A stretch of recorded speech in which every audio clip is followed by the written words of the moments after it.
Et salut à tous et salut à toutes, c'est Yonim, je suis une nouvelle fois très content de vous retrouver pour une nouvelle émission de Time Out, le talk show 100% basket, 100% NBA. On continue nos previews avant la reprise de la NBA qui est dans moins d'une semaine maintenant. Messieurs, on a tous hâte, je le sais, on a commencé à avoir des matchs de pré-saison et la température est montée tout doucement avec nos équipes respectives. Voilà, le beau jeu n'est pas encore là, mais il y a des choses intéressantes à voir et puis il y a le retour de nos joueurs préférés sur les parquets. Donc, nous sommes contents, la hype est en train de monter et pour continuer dans cette hype, on va poursuivre nos previews de la saison 2020-2021. On a déjà enchaîné avec deux previews. On a parlé des équipes qui joueraient les dernières places, qui potentiellement pouvaient tanker pour certaines. On a parlé des équipes qui joueraient les play-in aussi, ce nouveau format-là de la NBA. Là, on va remonter dans le classement. On va parler des équipes qui vont, en toute vraisemblance, messieurs, se qualifier pour les playoffs cette saison sans trop de difficultés et qui pourraient du coup être des contenders pour le titre. Et justement, les équipes qui devraient jouer le titre, on en parlera la semaine prochaine. Enfin, en tout cas, cette semaine, en fin de semaine, justement, de ces équipes-là. Cette franchise à voir, je vous les donne maintenant. On va parler de Utah, on va parler de Dallas, on va parler aussi de Philadelphie, on va parler des Rockets, de Houston, des Raptors, de Portland et puis d'Indiana. C'est les 7 franchises qu'on va voir ce soir. Pas mal de choses à dire. Tout le monde presque tout le monde est présent pour cette émission. Vous voyez le roster de ce soir. Comme d'habitude, on a une belle équipe, une fine équipe. On va commencer avec... Par qui on va commencer? Allez, par toi, Thomas. Vu qu'on va terminer par les Mavericks ce soir, on va commencer par toi, Thomas. Thomas, comment tu vas? Écoute, ça va très bien. Je suis content que la NBA ait repris, même si ce n'est pas totalement officiel. En tout cas, j'attends impatiemment le 22, parce que moi, la pré-saison, ça m'ambiance pas tellement. Donc voilà, j'attends le 22. Je me souviens, l'année dernière, déjà, t'étais pas trop... Ah non, j'aime pas trop ça, moi. Les matchs de pré-saison, ça t'emballe pas trop, mais bon, pourquoi pas. Avec toi, pour cette émission, on a Benjamin, notre cher fan d'Enix. Ben, comment tu vas? Yes, bah, ça va tranquille, hein. On se prépare petit à petit à raccourcir les nuits. Donc ça va. Non, moi je suis un peu plus emballé quand même par la pré-saison. Enfin, même si voir Julius Randle garder la balle 20 secondes par possession, c'est pas un plaisir, mais ça va, on s'y remet petit à petit. Et puis, du coup, pour conclure ce beau tour de table, nous avons l'inimitable Seb. Comment tu vas, Seb? Salut tout le monde. Alors autant Thomas est pas très chaud sur la pré-saison, autant Yonim, il faut suivre le compte Twitter de Yonim. Il a vu 10 minutes de Kevin Durant et Kyrie Irving. Il a gagné un titre NBA. Il fallait voir. C'est vrai. Putain, voir que. En fait, j'en avais marre des photos de KG, les vieux photos montage. Là, on a vraiment des photos officielles de lui sur le terrain avec le beau maillot de Brooklyn. Et je suis très content et effectivement, je suis ravi de retrouver mes chers Nets. On en parlera la semaine prochaine. Pour l'instant, on a pas mal d'équipes à voir. Je vous rappelle quand même, si vous nous écoutez, que vous pouvez nous retrouver sur les réseaux sociaux. Bien évidemment, on parlait de Twitter. Vous pouvez nous retrouver sur Twitter, timeout-8 on air sur Facebook et sur Instagram aussi.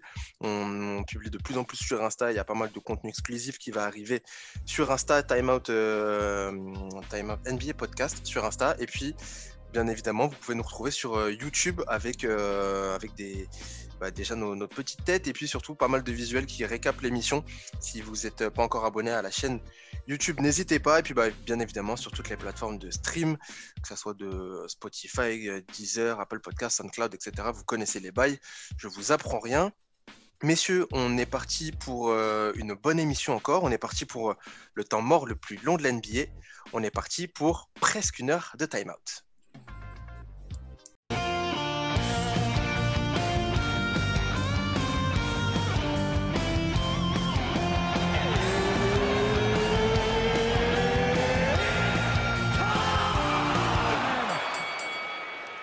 Et on commence cette émission de preview 2020-2021 avec ces équipes donc, qui vont aller en playoff. Cette franchise à analyser ce soir. Je vais commencer, messieurs, par la première. Ça va être le Jazz. On va discuter de cette franchise-là. Pourquoi le Jazz en premier? Tout simplement parce qu'on a fait des classements. On a tous voté pour nos classements cette saison.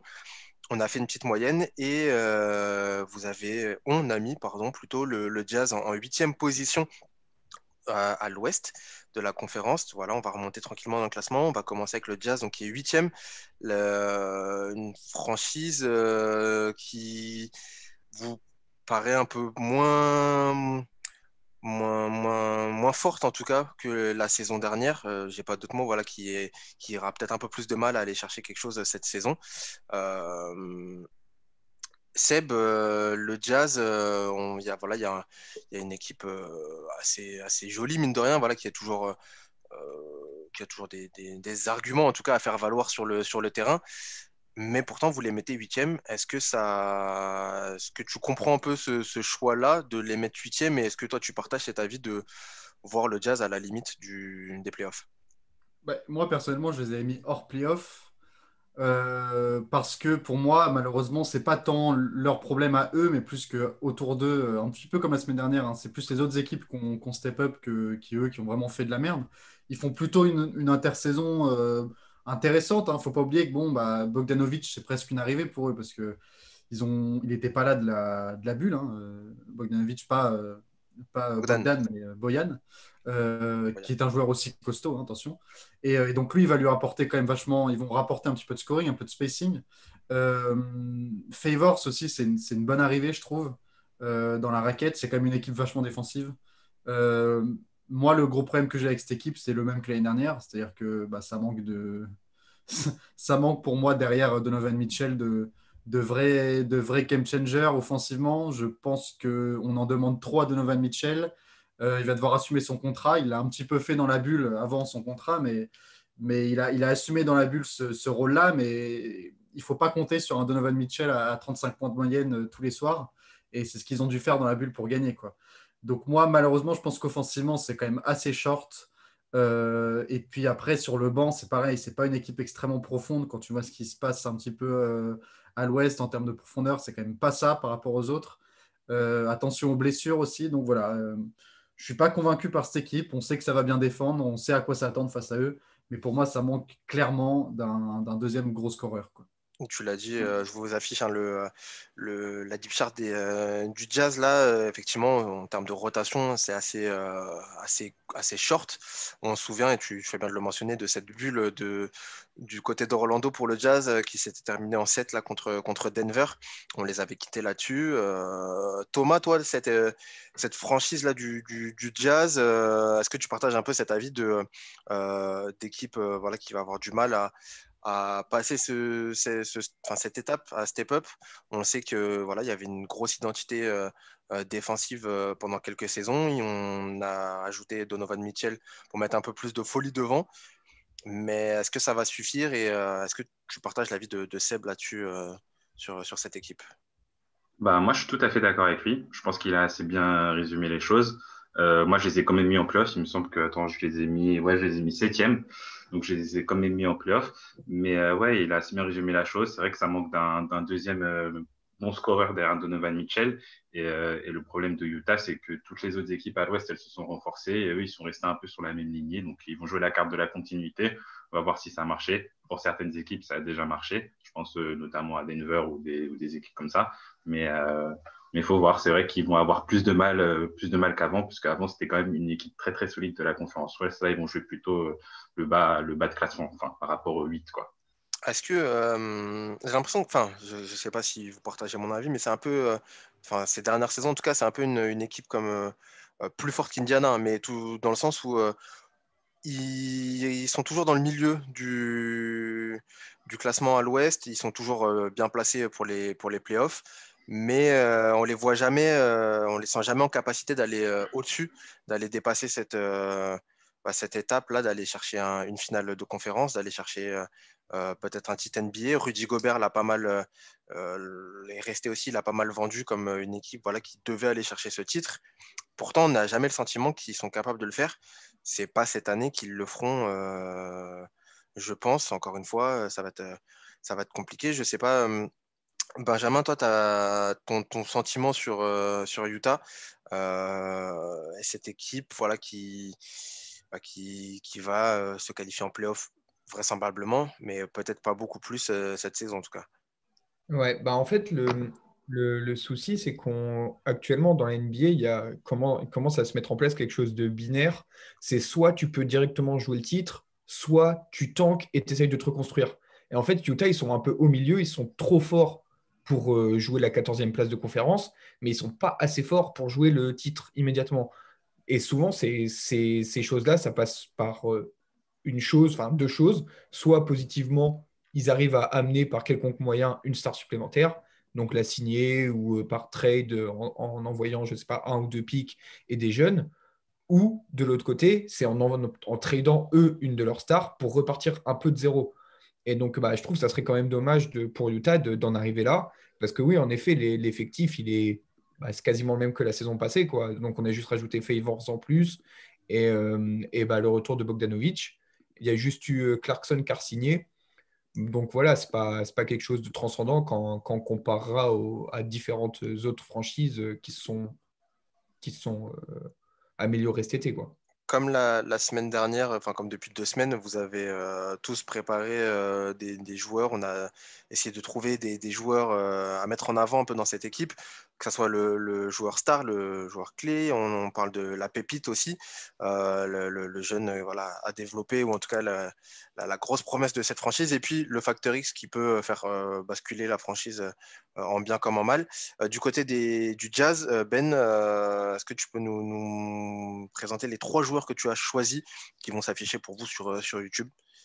Ouais, alors au niveau de la star, assez logiquement, j'ai choisi Donovan Mitchell, qui, comme Seb l'a dit, entre là dans sa première année de son gros contrat, de son extension. Donc, il a été All-Star la saison passée. L'objectif clair comment dire, de sa saison individuelle, c'est d'être de nouveau All-Star. Mais sauf que maintenant qu'il est rentré dans le cercle fermé des All-Stars, et je suppose qu'il va continuer à l'être sur les prochaines années, ou du moins régulièrement, bah maintenant, ça va être le cap comment dire, du collectif, quoi, vouloir passer des tours de playoff. Donc, on va voir, mais au moins, là, il a prolongé cet été. Il est assuré 5 ans sur place. Donc il a déjà mis la famille à l'abri. Donc, Bon, je crois que son contrat, ça commence l'année d'après. Il faudra vérifier. ah Mais... oui, ouais, c'est vrai, oui, parce qu'il a signé, ouais, c'est ça, autant pour moi. Donc voilà, après en facteur X, moi j'ai mis Mike Conley, parce que sa première saison a été quand même plutôt compliquée, même si la bulle était un petit peu mieux que la saison régulière. Donc en fait, moi je pense que la bascule, elle va vraiment se faire sur le niveau de Mike Conley sur la saison. C'était un peu déjà ce qu'on disait l'année dernière, mais comme la première saison était ratée, là ça va être vraiment le cas cette année, et vraiment voir si l'ex-Grizzlies, il arrive à compenser le départ de Rubio, parce qu'à la base c'était censé être une upgrade par rapport à Ricky Rubio. Là actuellement, après une saison, c'est pas aussi sûr que ça, quoi. Et en pépite, bon, Ah, j'avoue, on l'attend. Allez, vas-y, lance-toi. j'ai retourné l'effectif un peu de tous les côtés. J'avais le choix. Alors, il y avait peut-être Georges Niang, mais bon, quand j'ai vu que c'était un 93, je me suis dit ça commence à faire vieux. Leroy O'Neal, tout ça, bon, bah, c'est pas très glorieux. Donc, je me suis penché sur. Alors, il faut juste que je retrouve son nom pour pas l'écorcher. Udoka Azuibuike. Bien joué. Excusez-moi pour la prononciation. Donc, c'est le rookie de Utah qui a été drafté en 27e position, qui a un pivot apparemment très athlétique, qui est très bon rebondeur, qui a vraiment un physique prédominant et qui a une capacité assez évidente à finir proche du cercle, en dunkant particulièrement. Donc peut-être qu'il aura un peu de temps de jeu derrière Gobert, et si Favors ne joue pas trop poste 5. Donc pourquoi pas, et peut-être pourquoi pas devenir un role player solide dans la ligue. Et on a demandé à Fred qui faisait l'émission, qui est sur Qui Basket aussi, qui avait fait l'émission de la draft avec nous. On lui a demandé ce qu'il en pensait, un petit peu notre expert NCAA draft. Il nous a dit texto que voilà, c'était un big man à l'ancienne. Je vous lis ce qu'il nous a écrit. Une espèce de Shaq de Wish, ce qui n'est pas très Pas très gentil, gentil. qui prend de la place dans la raquette, mais ne marque que sur panier, que sur dunk presque, incapable de mettre un lancer franc. Voilà, On a fait, on a fait du mieux comme pépite, hein. on a fait mieux Non, mais comme en pépite, mais plus, au-delà du joueur, que je connais pas assez pour juger, moi je trouve que le choix du profil pour Utah est quand même très contestable. C'est-à-dire que de tout ce qu'ils ont besoin, est-ce que c'était vraiment un intérieur proche du cercle qui va jouer derrière Gobert et à côté de Favors parfois? Est-ce que c'était vraiment leur priorité? Alors qu'au poste 4 ils ont rien, ça manque de shoot extérieur en sortie de banc. Ils ont aucun Euh, backup meneur. Ils n'ont pas de backup meneur, hein. Je sais pas, mais moi, quand tu as Rudy Gobert et qu'en plus tu chopes Favors, je vois pas pourquoi tu vas aller prendre avec ton premier tour de draft un pivot d'André Jordanesque, quoi. Donc, je sais pas, j'ai pas trop compris ça. Surtout qu'il y avait vraiment un deal à faire, je pense, c'est qu'on sait qu'Aaron Gordon, du côté du Magic, il est potentiellement. Enfin, il y a moyen de le choper, quoi, je pense, Aaron Gordon. Franchement, tu prenais Bogdanovic et un contrat en sortie de banc et un tour de draft, je ne sais pas si Orlando aurait dit non, quoi. Et là, tu avais un poste 4 intéressant. Euh, Vu qu'en plus Utah a montré dans la bulle qu'ils n'avaient pas besoin, enfin, ils n'avaient pas besoin, ils pouvaient bien jouer sans Bogdanovic. Je pense qu'il leur fallait un poste 4 stretch, quoi, qui est capable d'apporter un peu de scoring. Et il chope un Nigérian qui n'est pas capable d'aller à plus de 3 mètres, quoi. Donc, bon. mais ça prouve bien aussi voilà, que cette équipe se reconstruit, enfin pas difficilement, mais tente de se construire et dans un entre-deux assez particulier. On va voir ce que ça donne. En tout cas, vous les mettez huitième de notre classement. Messieurs, on va enchaîner avec une autre équipe. Cette fois-ci, on va partir dans l'autre conférence. On va parler d'une équipe en jaune aussi. On va parler des Pacers, des Indiana Pacers. Que vous classez, messieurs, que je me ressorte que vous classez septième, pardon, à l'Est. Les Pacers qui sont pareils comme je disais, enfin, je sais jamais quoi penser de cette équipe. Alors, pour rien vous cacher, vous qui nous écoutez, on savait pas trop si on devait les mettre dans l'émission des play-in ou l'émission des play-offs. Ça s'est joué à pas grand-chose. Au final, on les a mis en play-off parce qu'ils sont ils sont là régulièrement depuis quelques saisons. Mais ça reste quand même une équipe dont on a un peu beaucoup des incertitudes en termes de jeu, en termes d'effectifs aussi. Oladipo est là, mais revient de blessure et n'est pas forcément au top. Les joueurs qui sont censés porter cette franchise le font difficilement. Je ne sais pas ce que vous en pensez. Thomas, toi, cette équipe des Pacers, est-ce que ça t'intéresse déjà et est-ce que tu la trouves suffisamment armée pour aller taper les playoffs et peut-être un peu plus? Bah, armé pour aller chercher les playoffs, je pense pas parce qu'il faut être dans les 6, donc du coup, je pense pas qu'ils vont être dans les 6 à l'Est. Mais ouais, moi, c'est une équipe qui m'intéresse, c'est une équipe que j'aime bien voir jouer, qui joue à l'ancienne, à contre-courant de la NBA moderne, qui tente beaucoup de tirs à 2 points, etc. Je trouve qu'ils ont une équipe, qui est très homogène, et c'est peut-être ça leur problème, en fait, en fait, c'est une équipe qui stagne un peu, en fait. Tu sais jamais, comme tu disais tout à l'heure, c'est une équipe, tu sais, qu'elle va aller en playoff, mais qu'elle va pas passer le second tour en fait. Donc voilà. Donc après, moi j'aime bien les joueurs qu'ils ont, j'aime bien l'effectif, mais il manque vraiment une superstar quoi. Donc voilà. Après il y a Sabonis, mais c'est peut-être un peu léger pour passer à un cap. Euh, pardon, Ben, cette équipe des Pacers, qu'est-ce que tu en penses toi et est-ce que tu vois justement peut-être quelque chose d'intéressant dans le jeu, dans le truc qui va faire que cette année, bah, enfin, ils vont passer une étape. Il y a pas mal Thomas l'a dit, de bons joueurs, mais bon, ça suffira peut-être pas pour passer un tour et step up dans cette conférence Est où pourtant il y a la place en théorie. Qu'est-ce que tu en penses, toi, Ben? Moi, j'ai peur que ce soit même le contraire, en fait. À force de stagner, j'ai l'impression que, enfin, ça a même été annoncé par des insiders. Il y a une sorte de rupture qui est arrivée dans le vestiaire, avec apparemment des propos assez lunaires de la part de Ladipo, comme quoi il demandait à tout le monde de partir, il voulait absolument partir. Donc, moi, j'ai vraiment l'impression que là, la franchise, elle arrive au bout de quelque chose avec la base Oladipo-Turner. Autant le reste autour, que ce soit TJ Warren, Malcolm Brogdon ou Sabonis, je pense que ça peut rester dans le projet. Autant le Oladipo Turner, si les deux sont toujours là en février, c'est quand même un exploit. Pour moi, ça sera un exploit, quoi, parce que j'ai vraiment l'impression que là, ils vont attendre 3 mois, ça va tester le marché, ça va les envoyer, je ne sais pas où, mais ça va les faire partir, quoi. Surtout que j'ai vraiment l'impression que eux, ils ont plus forcément envie d'être là, quoi. Donc, non, moi, je suis pas très enthousiaste pour les Pacers, du moins pour cette saison-là, quoi. En plus, c'est sa À mon, dernière à saison mon- à Dipo. Oui, toi. à mon avis, tu parlais d'un trade de Turner et de Oladipo et même qu'ils avaient envie de partir. Moi, je pense que si ces deux joueurs-là, ils s'en vont, ça va en meilleur Indiana.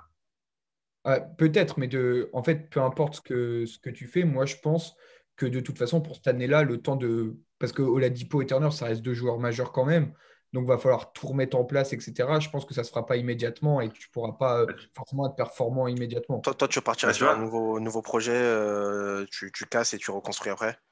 Pas forcément tout pas casser. cassé. Je pense que Ouais. garder la base Brogdon-Sabonis, c'est plutôt intéressant. Mm. Mais je pense que c'est ce qu'il y a autour qu'il faut peut-être modeler un petit peu, quoi. Tu racles un peu sur les côtés pour Parce que refaire un truc un peu stable. Ok, je vois. Et franchement, Thomas? regarde, juste Miles Turner, l'année dernière, il n'a pas beaucoup joué. On a vu le niveau auquel il a joué. Moi, je trouve qu'il a été très décevant. Oladipo, pareil, il a pas beaucoup joué, même pas du tout. Et quand il est revenu, c'était pas non plus tonitruant. Donc, les gars qui ont fait la saison, c'est TJ Warren, Sabonis et Brogdon. Et Indiana, ils ont quand même fini quoi, quatrième ou cinquième de la conférence. Donc, ça reste honnête. Donc, Ouais, mais moi, je pense que. Ouais, je pense que le fait de. En fait, ça dépend comment ils voient la chose dans le front office. Ça dépend s'ils ont essayé de réintégrer les deux dans leur plan. Et donc, s'ils réintègrent les deux dans leur plan, moi, je pense que c'est une mauvaise je suis idée. d'accord. S'ils ont continué à réfléchir sur les bases de la saison passée et de se dire, bon, bah voilà, on va les faire jouer un petit peu pour mieux les bazarder après, là, je suis d'accord, ça peut être une bonne chose. Hmm. Turner qui est en contrat jusqu'en 2023 à 18 millions la saison et Dipo qui a son contrat qui se termine la saison prochaine, qui touchait la 21 millions. Pour conclure, c'est toujours très intéressant, mais il y a pas mal de franchises à voir. Pour conclure sur cette franchise, Seb, est-ce que tu peux nous donner déjà ton sentiment général et départager un petit peu tout ça sur toi, qu'est-ce que tu partirais et quel est ton sentiment pour cette franchise? Et puis surtout nous présenter les joueurs un petit peu à mettre en avant dans cette équipe-là cette année. Non, mais pour faire rapidement, moi je pense que l'homogénéité que Thomas a souligné, je pense pas que ce soit une faiblesse. Je pense justement que c'est leur force. Dans une conférence où là, pour le coup, ça quand même à l'Est, il y a eu beaucoup d'arrivées, il y a eu beaucoup d'équipes entre les Nets, Atlanta, Washington, des équipes clairement qui vont step up. Eux, ils sont partis voilà, on reprend les mêmes et on recommence. Attention de ne pas les sous-estimer. Hein. Ils finissent quand même avec une équipe. Alors oui, il y a des no-name. C'est une équipe qui respire pas le fun, mais ça défend dur. Il y a du Suendi. Franchement, bon, alors bien sûr, le gros problème, c'est, moi je l'ai déjà dit plusieurs fois, mais Oladipo, c'est pas le leader qu'il voulait qu'il devienne, tout simplement. Et c'est pas grave. Mais c'est pour ça que je pense qu'ils ont essayé de se débarrasser de lui et de Turner d'ailleurs. Ça parlait de Gordon Hayward, je pense qu'ils auraient été très contents de choper Gordon Hayward, les Pacers, parce qu'un truc dont on n'a pas parlé, mais le problème c'est qu'Indiana, s'ils se séparent des deux, ils peuvent se reconstruire que par la draft ou des trades. Mais Oladipo, il est en fin de contrat l'année prochaine, tu ne vas pas retirer grand-chose. Tu ne vas pas avoir grand-chose, surtout si tu le trades à mi-saison. Donc, c'est-à-dire que je peux comprendre qu'une franchise comme Indiana, qui est quand même un petit marché, ils n'aient pas envie de claquer et de repartir à zéro en priant pour repartir par la draft, quoi. Je comprends qu'ils ont quand même eu Oladipo, qui était quand même un joueur majeur récemment, faut se rappeler, hein, ils le récupèrent dans le trade de Paul George, etc. C'était bon, on n'y croyait pas trop à ce trade, hein, et finalement, il est devenu rentable. Je peux comprendre qu'ils aient un peu de mal à passer à autre chose avec Oladipo. Avec Turner, pas du tout. Moi, je pense que Turner, ça fait 2 ans qu'ils auraient dû passer à autre chose. Mais moi, je pense pas. Hein. Je pense que les Pacers, je vois pas pourquoi ça marcherait moins bien que l'année dernière. Ça reste une équipe ultra cohérente dans le jeu. Jouer contre eux défensivement, c'est quand même chiant. Sabonis, c'est un joueur incroyable. Brogdon, le meneur d'en face, il va quand même bien le croquer défensivement. Donc, non, moi je pense que c'est une équipe solide, mais évidemment, ils sont en fin de parcours, quoi. Donc, pour mes joueurs, évidemment, la star, bah, c'est Oladipo, mais c'est une non-star, hein. Bon, voilà, il a essayé. Je pense que même lui se pense encore une star, peut-être plus une star de R&B que de basket, malheureusement. Et ses sons Mais c'est sont très vraiment, bien, non, hein. mais Je vous invite à il chante écouter ses bien. musiques, elles sont très bien. Il chante très bien, mais c'est pas un leader d'une équipe, quoi. C'est un très bon lieutenant. C'est un CJ McCollum, si vous voulez. Mais pour moi, c'est pas un leader. Et ils en ont besoin terriblement. Je pense que Hayward, ça aurait fait un bien fou pour cette équipe. Donc voilà, lui, malheureusement, je pense qu'il passera pas février. Enfin, heureusement pour lui, parce qu'apparemment, il attend que ça. D'ailleurs, petite question comme ça, je te coupe. C'est qui pour vous la dernière grosse star qu'il y a eu du côté d'Indiana récemment? Bah, c'est pas Georges. George, hein. Georges? Bah ouais, C'est George. depuis. Georges, non. Ouais. Ouais, parce que ouais, ok, ok. Parce qu'à l'époque, on était sur le début du gros Paul George, mais Bah, au moment où il se pète la jambe, il était quand même oui, oui, non, Ouais, non, solide. non, Il était oui, solide, oui, hein. non, non, je suis d'accord. candidat MVP et défenseur de l'année, hein, Oui, oui, non, non, je, clairement. je, je, je ne minimise pas, mais du coup, on est d'accord, c'est Paul George, la plus grosse star depuis Clairement. ces 10 dernières saisons du côté d'Indiana. Mais par contre, quel est leur dernier vrai leader? Là, tu peux remonter. Parce que Paul George, c'était pas un leader non plus. C'était un Ouais, leader technique. c'est plus ça Alors dans ma là, question, tu hein. peux remonter au dernier leader d'Indiana, tu vas remonter. Parce que Bah, David West, je trouve que moi, il remplissait bien ce rôle. Enfin, vocalement, je parle. Après, sur le terrain, c'était Paul George, mais vocalement et dans le vestiaire, je pense que c'est David West à cette Danny époque. Granger, quoi, des mecs comme ça, des joueurs qui Ouais. motivent. Enfin bref, donc moi, pour finir Oui. rapidement, mon facteur X, ce sera le coach, tout simplement. Nate Burgren, parce que bon, j'ai pas vraiment de facteur X dans cette équipe. Nouveau coach, moi je trouve que Nate McMillan, il faisait quand même du boulot assez intéressant, hein, parce que il y a quand même plusieurs saisons, il a ramené une équipe d'Indiana quatrième. Tu la donnais pas quatrième, cette équipe, hein. Donc, ok, c'était pas sexy du tout, mais en même temps, ça marchait. Il paye son manque de résultats en playoff, sûrement, très probablement. Je ne suis pas sûr que Nate Burgren, dont on ne connaît pas grand-chose, à part que c'est un ancien assistant de Nick Nurse, je ne suis pas sûr. Lui veut apporter du fun, il a dit, du jeu offensif. Bon, bah, je sais pas quel fun tu vas rapporter avec l'effectif sur le papier, hein. Mais voilà, j'espère que les Pacers n'ont pas fait l'erreur de proposer du beau jeu, mais à contre-courant du résultat, quoi. On va dire que Milan, c'était moche, mais ça marchait. À voir ce que ça va donner avec Burgren. Et puis, eh bien, pour le coup, un petit peu comme Ben, va trouver une pépite dans cette équipe. Il n'y en a quand même pas grand-chose parce que c'est malheureusement, même à la draft, il ne choque pas, rien d'intéressant. C'est quand même du milieu voire Au fin de premier tour. premier tour. Je me demande s'ils avaient un pic cette année en plus. Je ne crois même pas. Ouais, je crois pas, hein. Je Je crois crois. qu'ils ont drafté en deuxième tour, donc ils n'ont vraiment rien. Ils n'ont pas de jeunes vraiment très prometteurs, autres que Sabonis. Mais pour moi, Sabonis, il a déjà plus prouvé qu'une pépite, quoi. C'est déjà un joueur affirmé. Donc, pas grand-chose de ce côté-là. Eh ben, on suivra quand même bien évidemment les Pacers et si jamais il y a pas grand-chose à se mettre sous la dent, on en parlera bien évidemment dans l'émission cette année. Les Pacers, que je rappelle, vous les mettez septième. On les met, il faudra de dire vous, on les met en moyenne générale septième, juste devant les Hawks à l'Est. On va enchaîner avec une autre équipe à l'Est, juste au-dessus d'eux. On va parler des champions NBA il y a 2 ans maintenant, un an et demi maintenant. On va parler des Raptors, messieurs de Toronto, qui ne joueront pas à Toronto cette saison. Vous le savez sûrement, qui joueront à Tampa Bay, du côté de la Californie. Floride. De Oui. la Floride, pardon. Il y a du soleil et des palmiers, mais c'est de l'autre côté.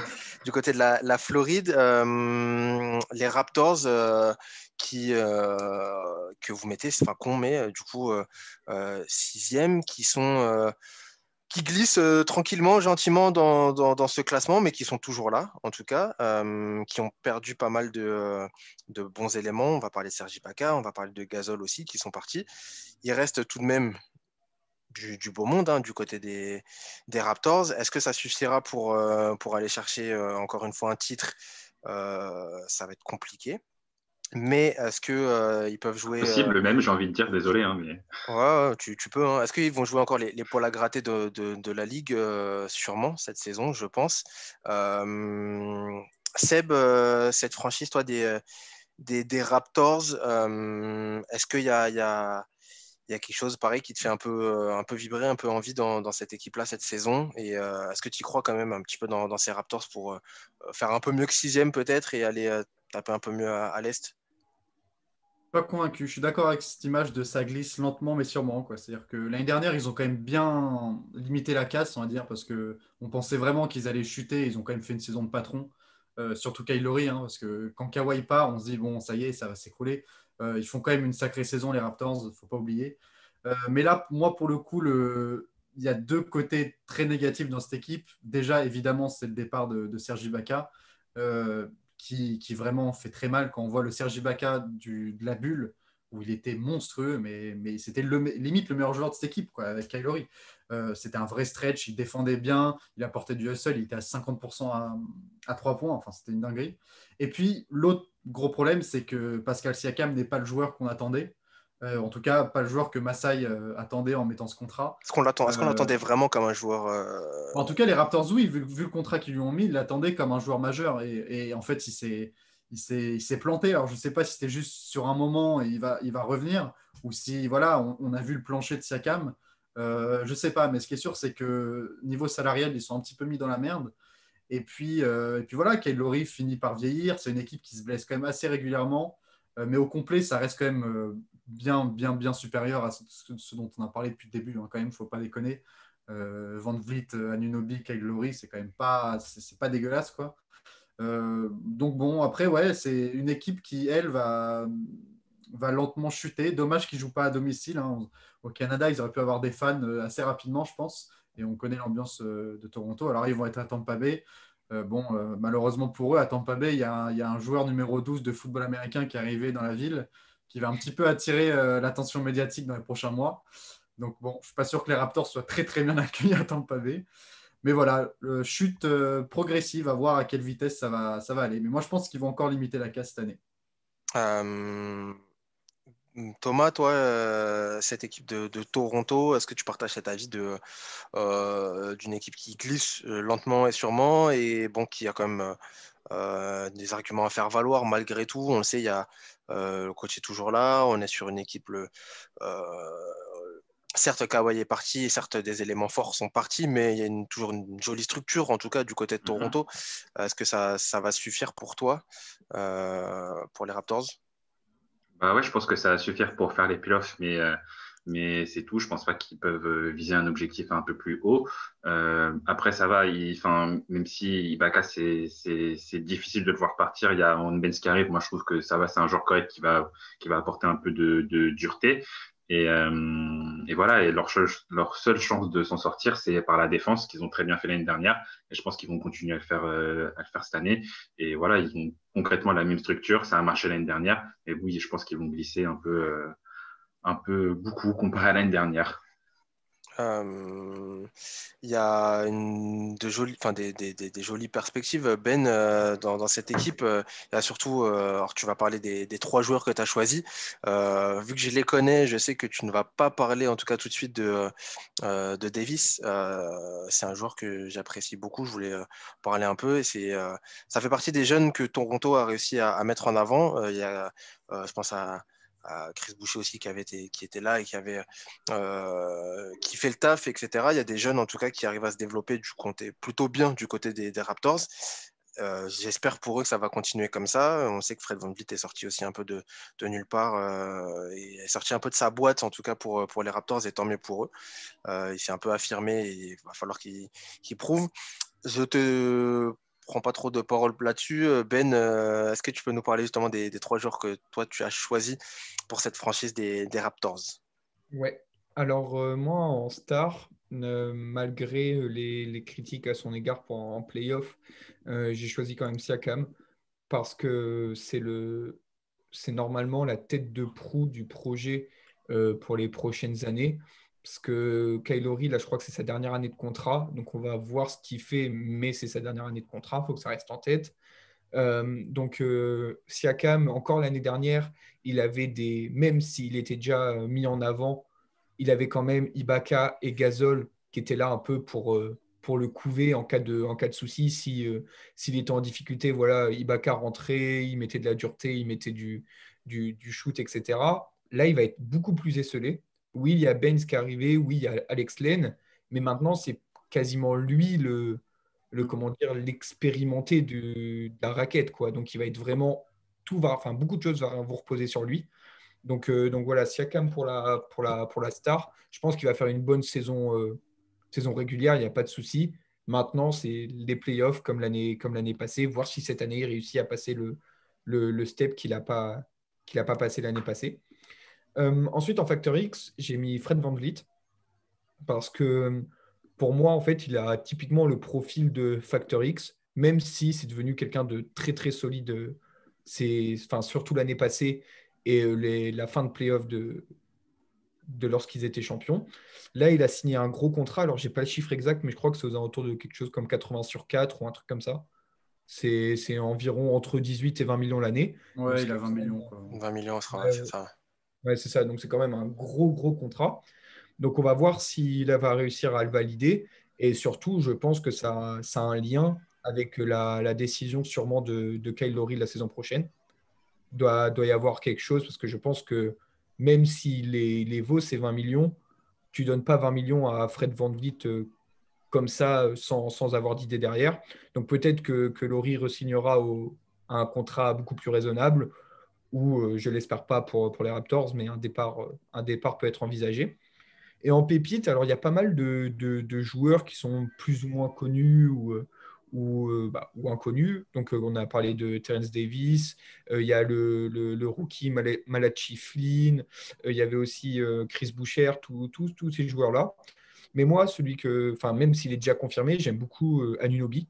Et j'aimerais bien voir cette année s'il arrive à s'il conserve ce rôle de 3D ou s'il peut peut-être aller chercher un peu plus haut qu'un simple 3D en NBA. Peut-être qu'il va réussir un petit peu à un peu mieux driver, même si c'était déjà mieux la saison passée. Peut-être qu'il va se découvrir un passing game pas trop moche, pas trop mauvais.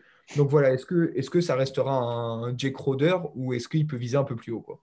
C'est un peu ça la question. En tout Et cas, puis à noter pour finir, les Raptors, l'un des meilleurs centres de formation entre guillemets de la NBA, hein, avec leur équipe de G-League, les 905, je crois, si je ne dis pas de bêtises. Ouais. Chaque année, chaque année, il y a un joueur qui sort de la G-League et qui a un impact. C'est un des meilleurs. Nick Nurse, c'est quand même connu pour développer les jeunes.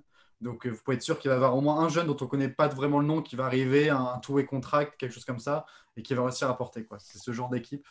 Donc, bravo à eux aussi là-dessus. et tu fais bien de le mentionner, on vous met hein, la deep chart des Raptors. N'hésitez pas à regarder, à choisir au pif un nom dont vous ne connaissez pas et parier dessus. Ça sera potentiellement un bon choix pour les Raptors. J'espère en tout cas pour eux qu'ils tomberont pas sur les Nets en playoff parce qu'on a une revanche à prendre, messieurs.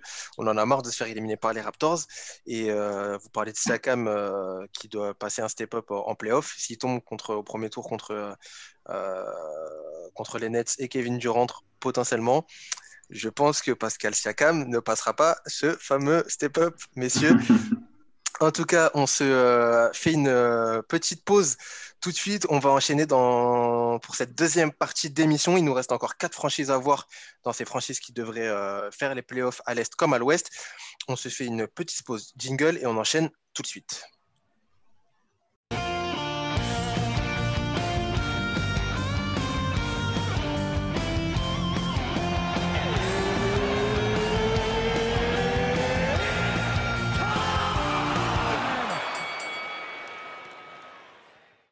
On continue cette émission de preview 2020-2021 de ces franchises qui vont donc en playoff. On a parlé du Jazz, on a parlé des Pacers, on a parlé des Raptors, c'est toujours très intéressant, mais on ne peut pas trop s'attarder, bien évidemment. Vous pensez bien, 30 franchises analysées dans la ligue, on est toujours obligé de faire des choix dans nos prises de parole. Il nous reste 4 franchises à voir pour cette émission. On va parler des Blazers, des Rockets, des Sixers et des Mavericks, en commençant, messieurs, cette deuxième partie par les Portland Trail Blazers, qui ont terminé du coup 8e la saison dernière et que vous, cette saison, vous et moi d'ailleurs, vous mettez 6e de cette conférence Ouest. On remonte tranquillement dans le classement. On est sur une équipe pareil qui a pas mal fait débat d'ailleurs dans nos pronos, entre ceux qui les mettaient bien évidemment en playoff sans trop discuter, et certains qui doutaient un peu plus de leur capacité à exister dans cette conférence Ouest qui, on le sait, est très dense, toujours très dense. Malgré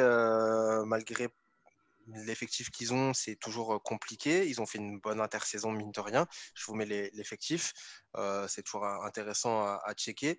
Malgré tout, ESPN ne les mettait pas, par exemple, en playoff. Alors, bon, ESPN fait des choix toujours un petit peu discutables, mais il y a quand même une réalité derrière, c'est que est-ce que les Blazers arriveront à, à exister dans cette enfin, dans cette conférence-là qui est assez dense? Ça va être à confirmer. Messieurs, donnez-moi un peu votre sentiment sur cette équipe. Seb, les Blazers, on sait qu'il y a voilà, pas mal il y a du talent quand même sur le parquet. Est-ce que pour toi, sixième, c'est vraiment leur maximum, ou est-ce que ils peuvent peut-être aller un peu plus haut, 4 5? Je sais pas. Moi, je pense que sixième, c'est leur minimum, pour tout te dire. Je trouve que c'est l'une des meilleures free agency qu'ils ont fait depuis un moment. On sait que c'est une équipe qui a, depuis 4-5 ans, enfin depuis le double contrat Lillard-McCollum, c'est une équipe qui a très peu de cap, hein, qui est souvent dans la luxury, et ce qui fait qu'ils ont toujours du mal un peu à s'en sortir. Là, je trouve qu'ils ont fait tous les bons choix. Le pari Harry Giles, je pense qu'il va être extrêmement rentable parce que je pense que les Kings l'ont lâché beaucoup trop vite. Et dès la pré-saison, on a vu qu'il était capable de faire des choses si on lui donnait un petit peu le ballon. Covington, c'est une super arrivée, ça va permettre de rapporter du 3, un peu d'énergie, un peu de banc parce ils vont avoir un super banc avec Carmelo qui accepte enfin son rôle de joueur de sortie de banc. Enfin, je pense peut-être qu'il commencera la saison dans le 5, mais voilà, avec un Carmelo qui accepte son rôle, ils ont vraiment une équipe hyper bien construite, je trouve. Il y a finalement assez peu de gros points faibles, je trouve. Bon, évidemment, ça pose la question de Zach Collins. Qu'est-ce qu'on fait de Zach Collins? Moi, je crois toujours un petit peu au projet, mais c'est une équipe redoutable. Ils ont réussi à se renforcer sans trop bouger finalement, ce qui est plutôt pas mal. Ils ont apporté des petites pièces qu'il fallait. Euh, voilà, Jan Jurkic, évidemment, qui revient, après avoir dans quel état il revient et par rapport à sa blessure. Mais quand ils sont au complet, pour moi, ça joue plus que 6 largement. Je trouve que c'est vraiment une équipe qui joue vraiment très bien ensemble en plus. Il y a voilà, c'est cohérent, c'est construit, c'est assez profond. Non, moi, je pense que ça peut finir plus que 6. Avec le retour de l'enfant prodige Enes Kanter qui est revenu aussi Ouais, du bon côté là, des Blazers. Thomas, cette franchise des Blazers qui sera du coup un rival assez conséquent pour les Mavericks que tu supportes, on le rappelle. Mhm. Est-ce que tu as regardé de manière un peu plus attentive quand même cette franchise qui du coup jouera potentiellement dans la même cour? Est-ce que alors, pas tu les crains, mais est-ce que voilà, il y a quand même des choses qui t'intéressent? Pareil, toujours la même question hein, dans cette franchise-là des, des, des Blazers. Bah, c'est vrai que Seb, il a raison. Ils ont fait une très très bonne intersaison. Ils ont enregistré des bonnes arrivées. L'arrivée de Covington notamment parce qu'ils ont des gros soucis en défense, elle va faire du bien. Et c'est justement par là que ça va passer s'ils veulent faire une meilleure saison parce qu'en attaque, on sait que ça va être costaud. Et Harry Giles, pareil aussi, c'est une très bonne acquisition. Maintenant, moi, j'ai peur que, en fait, je trouve souvent que Portland, c'est une équipe un peu inconstante. Je trouve qu'elle est capable du meilleur comme du pire en fait. Et je trouve que ça passe par Lillard, qui est capable de faire des matchs à 50 points, comme de se trouver complètement et d'avoir un vieux pourcentage et de faire n'importe quoi sur le parquet. Donc voilà, donc moi je trouve que c'est surtout cette régularité qu'il va falloir gérer tout au long de la saison pour vraiment passer un cap. Et Voilà. Après, moi je tiens à préciser que je les ai mis hors playoff quand même. on rappelle, si vous n'avez pas écouté la saison dernière, que Thomas a un certain contentieux avec Damian Lillard à régler depuis quelques années maintenant. Non, je rigole, mais Non, mais c'est vrai, tu as raison. on sait tes sentiments sur le meneur qui est Damian Lillard. Ben, puisqu'on parle de Damian Lillard, est-ce que tu peux nous parler des joueurs que toi tu as choisis? Pareil, les trois joueurs entre cette star, cette pépite et ce Factor X. Je suppose que tu vas parler à un moment donné de Damian Lillard, bien ouais, évidemment. ouais, ouais. Bah, en star, oui, c'est vrai que c'est assez évident.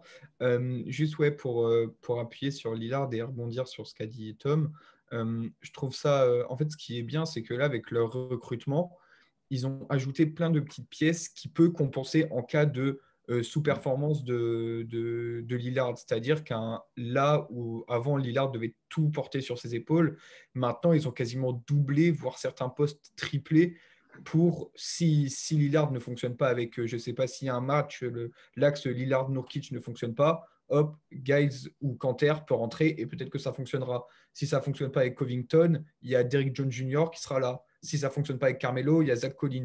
Voilà, il y a tout le temps des possibilités et ça m'étonnerait que Lillard passe complètement à côté de sa saison. Va bien s'en sortir un minimum. Donc je trouve que voilà, c'est assez cohérent de ce côté-là, le recrutement. Et donc, bah, la star Lillard, bah, c'est évident. Je pense qu'il n'y a pas grand-chose à dire. Voilà, il va vouloir confirmer qu'il est toujours l'un des meilleurs meneurs de la ligue. Voilà. Il y a pas, je trouve qu'il n'y a pas grand-chose à dire encore. Le Potentiel facteur X, candidat MVP, hein, je pense. ouais. Si ça joue top 4-5 de conférence, ouais, ça va être dans la discussion MVP. Je suis d'accord. Après, en facteur X, moi, j'ai mis Nurkic parce que je trouve que son retour pendant la bulle a été très, très intéressante. Le gars n'a pas joué pendant plus d'un an et demi. Il revient, il met 17-10, un petit 17-10 sur que des franchises qui sont censées être des grosses franchises quand même. Donc voilà, ultra intéressant. Je trouve qu'il est très complémentaire comment dire, de Lillard et que avec la raquette Collins, Giles et Nurkic, ça va faire quelque chose de très très intéressant. Voilà, toujours pareil, le passing game, la pose d'écran, les rebonds, mais je trouve de façon un peu quand même plus fine et plus agréable à voir que certains autres pivots quand même. Et en pépite, on a déjà beaucoup parlé, c'est Giles, voilà, qui n'a pas été conservé par les Kings. Alors, d'après ce qui est sorti, c'est que les Kings ont pas proposé un contrat l'été dernier. Donc, lui, il a pris un peu mauvaise et donc il a dit, bah, dans tous les cas, je me barre cet été, quoi. Donc, il s'est barré. Et donc, au final, il a signé un contrat. J'ai regardé, il était à 1 ou 2 millions cette saison-là. Donc, en jouant 2 matchs de pré-saison à plus de 15 points les 2 matchs, il a quasiment rentabilisé déjà son contrat, alors que ça n'a pas commencé. Donc, franchement, c'est peut-être l'un des meilleurs recrutements de cette intersaison, je pense. Donc, voilà, va juste falloir faire attention aux blessures parce qu'il a quand même un passé assez fort à ce niveau-là. Mais sinon, ça laisse présager de très bonnes choses. Et c'est vrai que les Kings l'ont laissé partir. Ils ont eu peut-être un peu de mal à le développer. C'est peut-être aussi pour ça ils ont préféré partir sur d'autres jeunes, Liberton, etc. et partir sur un nouveau projet du côté des Kings. On en a déjà parlé. Vous savez à peu près ce qu'on en pense de cette franchise. Messieurs, on va enchaîner avec une autre franchise qui a fait couler beaucoup, beaucoup d'encre récemment, qui va continuer à faire couler beaucoup, et notamment un joueur. Seb, je suis obligé de te lancer Oh boy. dessus. La semaine dernière, tu voulais absolument en faire ton entrée en scène dans cette émission. On va parler, messieurs, des Houston Rockets. On va parler de James Harden, bien évidemment, qui connaissent une intersaison assez chaotique. Qui devrait connaître une saison assez compliquée aussi. Je sais pas, on va en discuter, messieurs. Vous les mettez dans notre classement en moyenne cinquième de cette conférence Ouest, ce qui est plutôt pas mal pour les Rockets.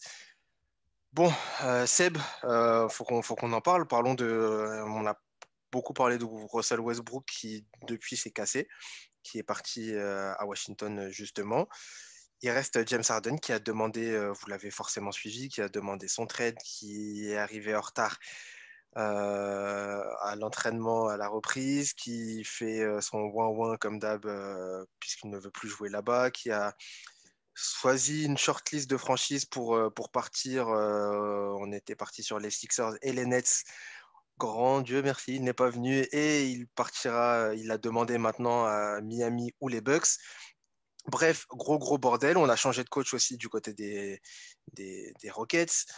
C'est assez difficile à y voir là-dedans.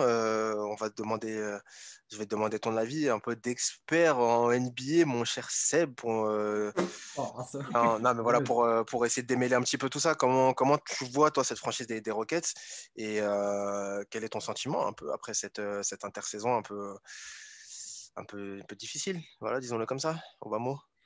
Ouais, franchement, je pensais pas que c'était possible, mais j'arrive à avoir de la peine pour les fans des Rockets, quoi. Là, moi, franchement, je suis le front office des Rockets, je l'envoie aux Kings ou à New York. Je trouve que son attitude est détestable à souhait. Je sais pas, il fait le petit privilégié. Enfin, si on prend toutes les stars qui ont joué tout seuls et qui sont un peu esselés ces 10 dernières années, on peut pas dire que James Harden ait quand même été le mec le plus victime de son front office. Enfin, il a quand même une équipe à Houston depuis qu'il est arrivé qui est sérieuse. Euh, le mec qui ose dire qu'il veut partir parce qu'il veut jouer le titre et parce que Houston ne joue pas le titre, alors que c'est lui l'artisan principal de cette équipe. C'est lui qui est censé amener ce titre-là, et il n'a pas réussi à le faire. Et qu'il ose dire que les Rockets font pas assez, ou je sais pas quoi. Enfin, je veux dire, ils ont tenté Westbrook. Cette année, ouais, bon, Westbrook, ça marchait pas bien. Ils prennent John Wall, ils prennent le pari de John Wall. Ils font une équipe qui est vraiment bien en plus. Je trouve qu'ils ont gommé les erreurs que faisait D'Antoni avec son 5 micro-ball là. L'équipe a réussi à remettre un petit peu, je pense, d'équilibre dans cette équipe. Je trouve qu'elle est beaucoup plus équilibrée que les années précédentes. Euh, je ne sais pas pourquoi il se plaint maintenant. Enfin, c'est la NBA moderne, quoi. C'est-à-dire que si on ne gagne pas en 2 ans, on se casse. Et en plus, il choisit une shortlist. Le type, il croit encore au Père Noël, quoi. Donc voilà, moi je suis le front office des Rockets, je l'envoie dans une équipe pourrie pour me venger.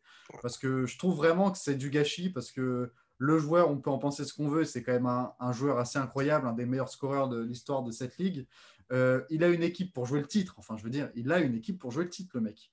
Et, euh, et voilà, et il va mettre son nouveau coach dans la merde, parce que vous imaginez bien que le Silas, bonjour, hein. Bonjour Steven Silas, quoi. Nouveau coach, ton joueur phare, il se présente pas à l'entraînement, tu sais pas vraiment pourquoi, il est au strip club.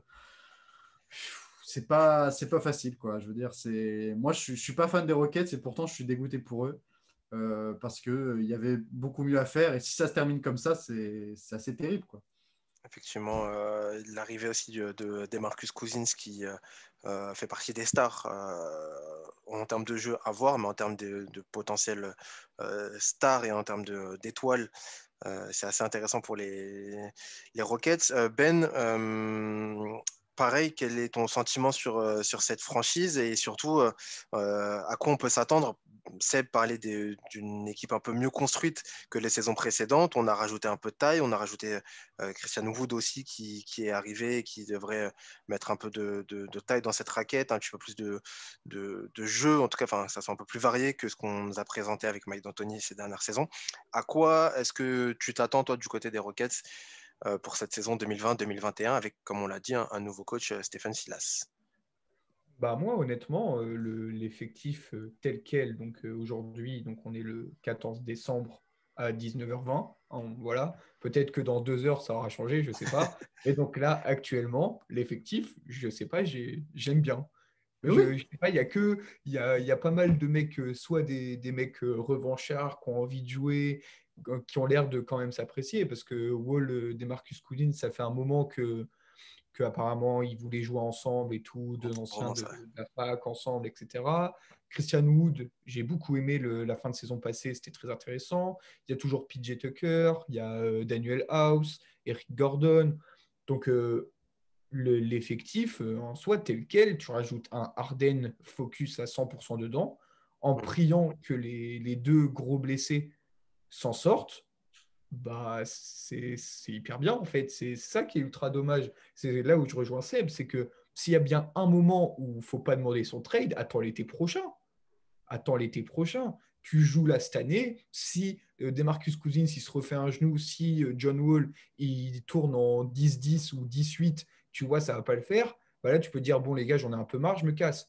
Là, ils font tout, ils mettent tout en place pour que tout fonctionne. Ils ont vu que la méthode d'Anthony, ça ne fonctionnait pas. Ils ont renvoyé Daryl Murray parce qu'ils se sont dit, bon, voilà, il est un peu trop à la solde de James Harden, quoi. Donc, ils ont essayé de faire quelque chose de très cohérent. Et au final, c'est là qu'il demande son transfert. C'est vrai que c'est pas. En fait, déjà que je pense qu'il savait, il avait une image un peu détestable avant cela dans la ligue. Oh, t'inquiète. Ça appuie encore le propos et c'est assez dommage pour un joueur qui est quand même exceptionnel, quoi. Thomas, parlons des joueurs que justement on a pas mal parlé de cet effectif, du potentiel qu'avait ce roster. Est-ce qu'il y a des joueurs que enfin oui, mais quels sont les joueurs plutôt que tu veux mettre un petit peu en avant, que ce soit et la star, la pépite et le facteur X de cette équipe? Bah, moi, j'ai envie de commencer par, enfin, la entre guillemets pépite de l'effectif. C'est pas un effectif qui est très très jeune. Donc, la pépite que j'ai choisie, ça va être Christian Wood, qui effectivement, comme Benjamin disait, moi, je l'ai trouvé très très intéressant à Détroit. C'est un joueur qui peut apporter beaucoup, qui est assez complet. Il peut prendre des rebonds, il peut écarter le jeu et à l'intérieur, il est assez efficace et ça va apporter de la variété justement au jeu de Houston. Euh, Après, bah, la star, c'est James Harden forcément. Après, faut qu'il reste. Et effectivement, là, je trouve que sportivement, ben, il n'a aucune raison de partir, comme vous l'avez dit, parce que l'effectif, franchement, il est agréable à regarder, en tout cas sur le papier. Le match de pré-saison, même si j'ai dit que j'étais pas fan, j'ai quand même vu quelques highlights et franchement, ça avait l'air d'aller pour John Wall et Marcus Collins. Donc effectivement, là, sportivement, il n'a pas trop de raison de partir après. Il a annoncé son trade avant. Donc, il faut voir comment cette situation elle va être gérée. Moi, j'espère qu'il va rester.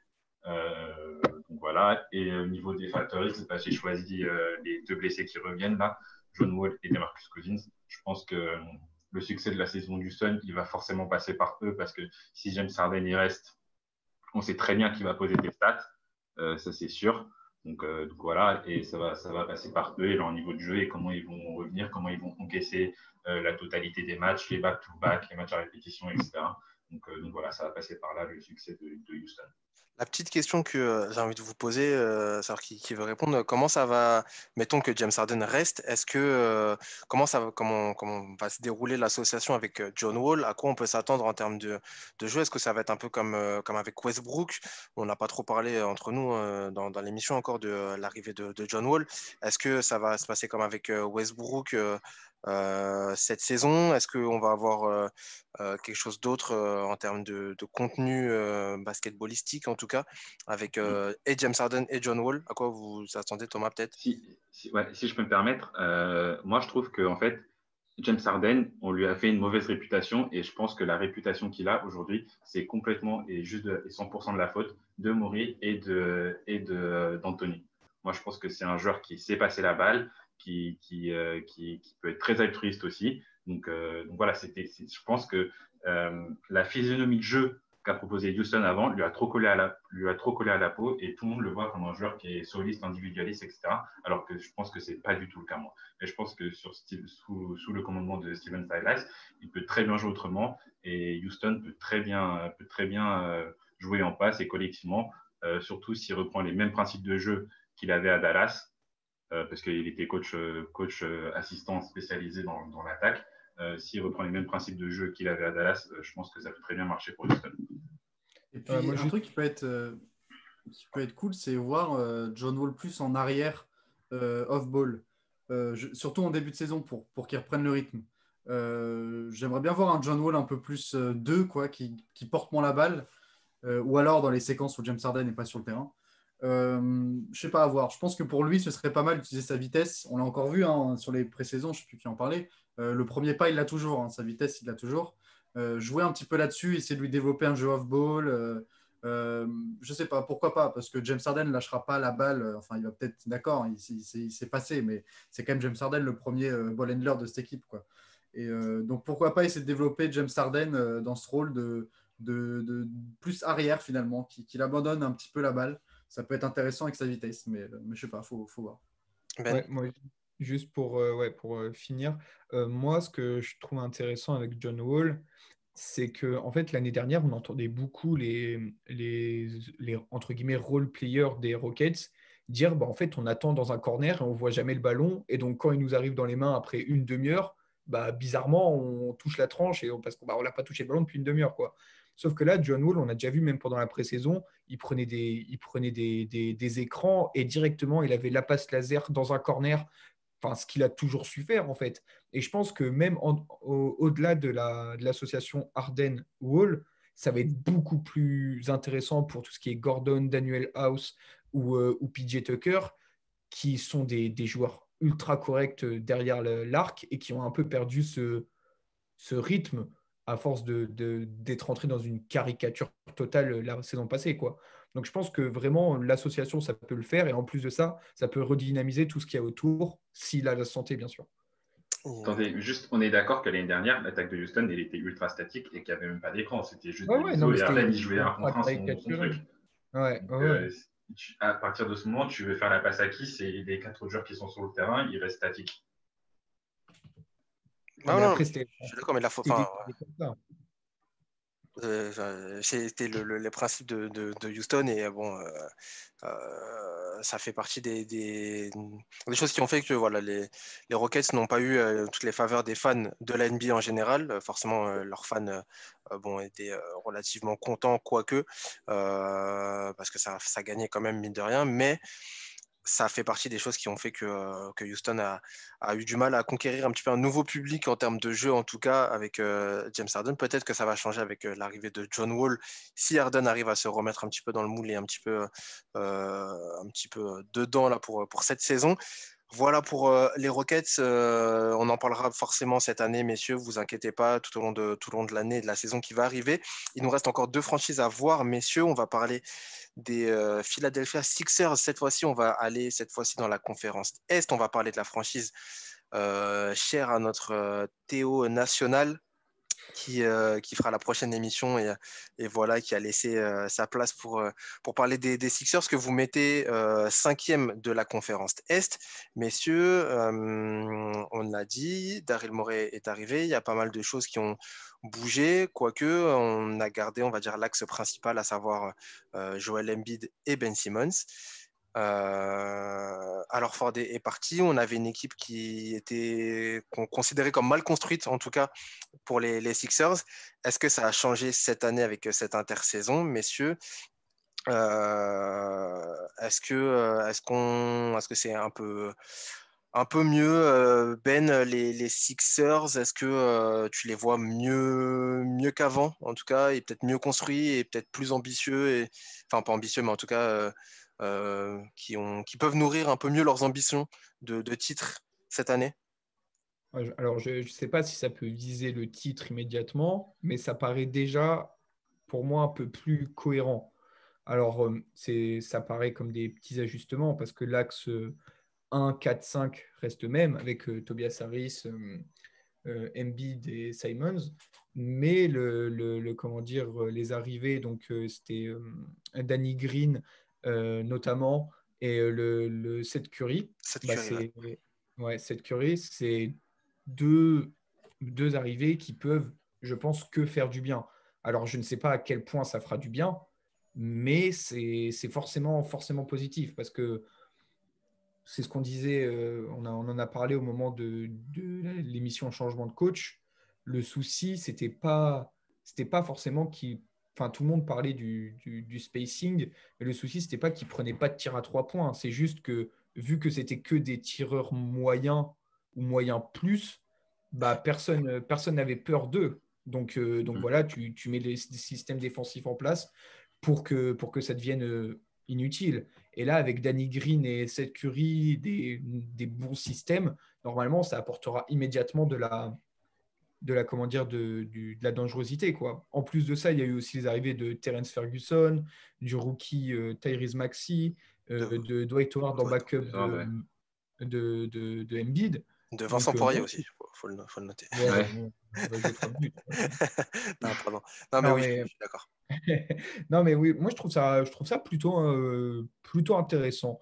De là à être emballé et de les voir en finale de conférence, peut-être pas, mais c'est un bon début si Ben Simmons ne finit pas à Houston. Thomas, on parle de jolies arrivées en tout cas. Alors Ford est parti aussi. Ben parlait de cohérence dans cet effectif. Est-ce que tu les trouves toi aussi plus cohérents? Et est-ce que justement cette cinquième place, au final, c'est plutôt bien payé pour cette équipe ou au contraire, ils peuvent aller chercher peut-être un peu plus haut, aller chercher sur la quatrième, troisième place de cette conférence assez à l'Est, c'est un peu moins difficile en tout cas qu'à l'Ouest. Est-ce que ça peut le faire pour les Sixers? Bah, moi, je pense qu'à partir des Sixers et les équipes d'au-dessus, ça commence à devenir assez ouvert. Franchement, je pense que les Nets et les Bucks vont quand même être intouchables. Mais pour Boston et Miami, je pense que ça va jouer entre eux trois. C'est vrai que, bah, en fait, Daryl Morey est arrivé, on a vu, ils ont récupéré des shooters. Je pense que c'est sa marque de fabrique, on l'a tous compris. Et voilà, je pense qu'ils vont un peu plus s'axer là-dessus cette année. Un peu moins sur essayer de créer une vraie assise défensive comme ils avaient essayé de le faire l'année dernière avec notamment l'arrivée de Josh Richardson, etc. Donc voilà, moi je trouve ça vraiment beaucoup plus cohérent. Je les vois même plus forts que l'année dernière, en tout cas sur le papier. Donc voilà, je pense que ça va être pas mal à regarder les Sixers avec Ben Simmons en plus qui est un bon distributeur de ballon. S'il a des shooters à côté, je pense que ça peut être pas mal et ça va justement lui libérer de l'espace. Je sens que vous marchez. Oui, Ben. Mais juste pour rebondir sur ce que disait Thomas, ce qui est très intéressant avec les shooters là, c'est que normalement les shooters comme ça maintenant ça coûte très très cher. On a vu par exemple Harris qui a été signé cet été à Brooklyn pour je sais plus combien, hein, une somme assez forte. Et quand tu vois que Daryl Morey s'est débarrassé des indésirables en récupérant des shooters intéressants qui sont des denrées un peu rares actuellement. Enfin, ça fait un peu 2 en 1, c'est bingo, quoi. Donc, je trouve que c'est vraiment, vraiment intéressant, ça. Je sens que vous marchez un petit peu sur des œufs. Vous avez peur d'écorcher un petit peu la franchise de Théo qui va forcément Attends. écouter. Pas pareil encore. Je vais quand même donner la parole du coup à Seb. Je sens que toi, tu vas pouvoir nous donner de quoi faire tourner le moulin. Parler de cette équipe et surtout, j'ai une question aussi pour toi. Cet axe, on a beaucoup parlé, c'est quelque chose qui fait partie du process un petit peu, qui a été vendu comme ça, le process de Philly. Cet axe Ben Simmons, Joel Embiid, est-ce que tu y crois encore? Est-ce que ça t'intéresse de suivre encore une fois cette saison? Et du coup, je te lance sur cette franchise et sur les joueurs que tu as choisis pour représenter cette franchise. Mon cher Non, Sébastien. mais ce qui est bien, c'est que les fans des Sixers, ils sont bruyants, donc on n'entend qu'eux. Mais bon, c'est vrai que je suis un peu d'accord avec Ben. Je trouve que c'est vrai que ce côté spacing est bien plus intéressant, et ça, c'est évidemment la patte d'Daryl Morey. Mais je trouve qu'ils se sont un peu enflammés pour pas grand-chose, hein, parce que Danny Green, c'est quand même un cadavre. Danny Green, il est quand même en fin de parcours. Dwight Howard est passé d'une chèvre que plus personne veut à c'est bon, c'est Dwight Howard d'Orlando. Enfin, il faut quand même redescendre un petit peu la machine, quoi. Ils n'ont pas signé Stephen Curry, ils ont signé son frère, bon, qui a 40% à 3 points, très bien. Mais enfin, je veux dire, c'est pas non C'est plus. quand même super adroit. Non, il est pas maladroit, mais enfin, c'est pas game changer ce qu'ils ont fait. Moi, je vois des bons ajustements, mais le problème, il est bien plus profond que ça chez les Sixers. C'est pas des petits ajustements, c'est pas les 3 gouttes de sel dans les épinards qui vont changer la fin de l'histoire, quoi. C'est-à-dire que l'axe, comme tu dis, de Simmons Embiid ne fonctionne pas à un certain niveau. J'ai aucun problème, je pense que comme tous les ans, ils seront dans le top 4, allez, top 5 s'il y a une blessure à la con en régulière, comme d'hab, parce qu'ils ont l'effectif pour. Mais encore une fois, c'est une équipe qui ne peut pas fonctionner telle qu'elle est maintenant. Ce duo-là ne fonctionne pas. Je trouve que les Sixers l'année dernière ont été plus intéressants qu'en sans Simmons par moment. Je ne pense pas qu'il ait encore sa place dans cet effectif pour aller plus haut. C'est quand même une équipe qui n'a toujours pas vu à quoi ça ressemblait les finales de conférence, alors qu'on les promettait au final NBA tous les ans. Ils n'ont pas vu encore la porte d'entrée, si vous voulez. Donc, je ne pense pas que ce duo puisse marcher. Et quand on voit qu'il y a James Harden qui est sur le marché et qui potentiellement un Simmons plus un pic, enfin ça peut le faire, quoi. Plus ça va avancer, plus ça va vouloir faire. Je pense que les Sixers doivent y aller, quoi. Je pense vraiment que Harden et un pivot dominant fonctionnent bien mieux que ce duo-là qui n'a aucun sens. C'est un duo qui ne marche pas. Et c'est terrible, hein, parce que Simmons, c'est un joueur qui est profondément talentueux, mais les deux, enfin, il n'y a pas de leader entre les deux. J'espère que Doc Rivers va amener ça. C'est peut-être finalement ça l'une des choses à le plus surveiller. C'est le vestiaire sous Doc Rivers. parce qu'il n'y a pas de leader dans cette équipe non plus, hein, et c'est pas Danny Green qui va changer grand-chose. Donc voilà, comme d'habitude, je pense que les Sixers, ça continue tous les ans un petit peu pareil. C'est bon en régulière et puis ça explose en plein vol. Alors les bonnes années, c'est en demi-finale de conf et puis sinon, bah, c'est premier tour, quoi. Donc est-ce que ce sera demi-finale cette année? Je pense, mais je pense aussi que James Harden sera bientôt sur la côte Est. Et les fans te diront que ça s'est joué à rien contre les Raptors la dernière fois et que Oui, bah, tu sais, oui, bah, si on les écoute, les fans des Sixers aussi, hein. Faut pas trop les écouter. Je te trouve Euh, super dur quand même. non, mais excusez-moi, mais ça fonctionne pas, ça fonctionne pas. Enfin, je peux arrêter Mais de est-ce se que dire tu, la est-ce, faute. est-ce que tu penses pas que ça ne fonctionnait pas parce que justement, il n'y avait pas les joueurs à côté pour que ça fonctionne? Si, en partie, évidemment. C'est pas que la faute des deux. C'est pas deux mecs qui veulent pas jouer ensemble. Mais encore une fois, je pense pas que ce qu'ils ont rajouté change la donne, en fait. Je pense pas, excusez-moi, que Seth Curry et Tyrese Maxey va changer la fin de l'histoire, quoi. Je pense que le problème est plus profond que ça. Donc peut-être qu'il faudrait une saison de plus, en fait, à Daryl Morey. Peut-être. Il y a, il y a ce qu'ils ont ajouté, mais il y a aussi ce qu'ils ont enlevé. Je trouve que c'est Ouais, plus intéressant ce qu'ils ont ils ont enlevé que ce enlevé. qu'ils ont. C'est qu'ils ont enlevé Ouais, quand même deux gros poids avec Richardson et Horford, qui, je pense, pesaient très très fort sur les systèmes, etc. Qui, au final, là, ils sont un peu débarrassés. Il y aura sûrement plus de possibilités pour les deux amis, deux colocataires maintenant, Simons et Embiid. en tout cas, on ne peut pas reprocher à cette franchise de ne pas tenter des ajustements. On l'a vu de faire des choix en re-signant la dernière fois Butler et Harris. Ils ont vu que ça n'avait pas marché. Ils ont réussi à bouger Butler. Ils ont récupéré Horford pour voir si ça pouvait marcher, ce qui était à mon sens une erreur. Ils ont très vite bougé bouger Al Butler, Horford. c'était la plus grande connerie qu'ils aient faite du 21e siècle, hein, mais bon. Mais, Ouais, euh, ils n'avaient mais pas trop. Harris, franchement, va falloir qu'il assume, hein. C'est peut-être lui finalement mon facteur X cette année. Parce que Harris, il a un contrat qu'il va falloir assumer. Moi, j'ai quand même du mal. Je trouve que c'est pas le problème du joueur. C'est le problème, c'est qu'il se trouve pas dans le système. À voir si cette année ça va être différent.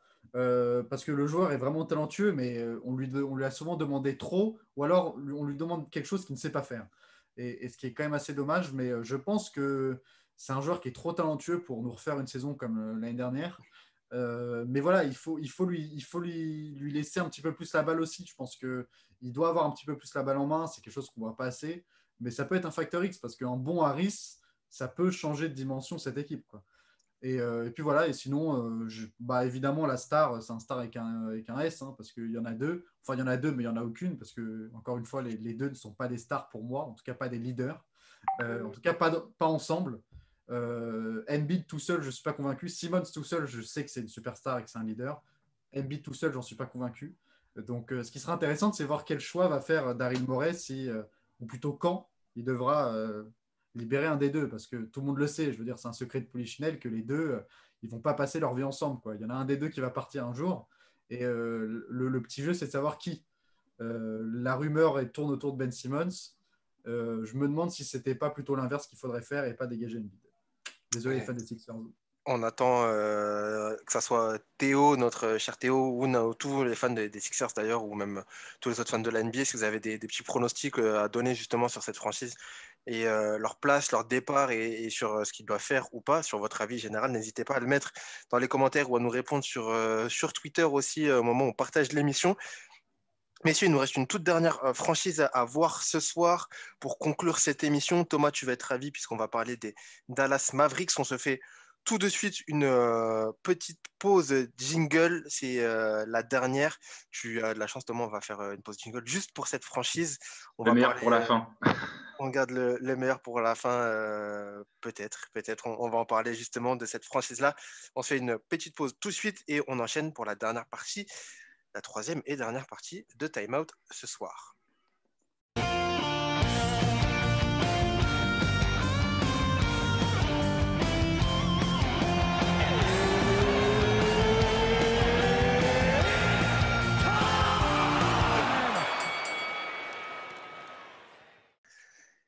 Et on termine, messieurs, cette émission spéciale preview NBA. On est à une semaine tout pile de la reprise. On a déjà vu des matchs de pré-saison, comme je vous l'ai dit en tout début d'émission.